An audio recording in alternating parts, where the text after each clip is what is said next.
పట్టిందా అవురబ్బా చెమట పట్టిందా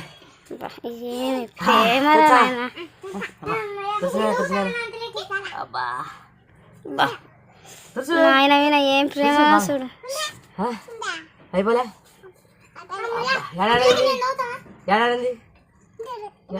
తెలుసు బాగా తెలుసు అంతేనాగా చెమట పోసిందే పొల్లంటి మీ నాయనకు ఇలా పోసిందే కొడుకులు మగ్గ పెడతారని కొడుకులే పెట్టేది నువ్వు అంటారేనా అదో నెత్తికి ఎక్కకుండా పని చేసుకుంటే ఏ కొడుకైనా పని చేస్తాడు వచ్చినా ఉంటే ముద్దులాడి ఏం పని చేయకనేదని చెప్పేసి దెబ్బ తగులుతుంది కాళ్ళ మీద పడతాయని చెప్పేసి నెత్తికి ఎక్కించుకుంటే ఇక రేపు పొద్దున 20,000 వచ్చినాక నేను కొట్టలేను డాడీ అంటా ఆ పొద్దు వాడు మంచంలో వీడు మందు షాపులో ఏదైనా కానీ కొడుకులను జాగ్రత్త చూసుకోవాలా పిల్లలు జాగ్రత్త పెంచేది మీరు ముందు నేను అతి గారాబం మంచిది కాదు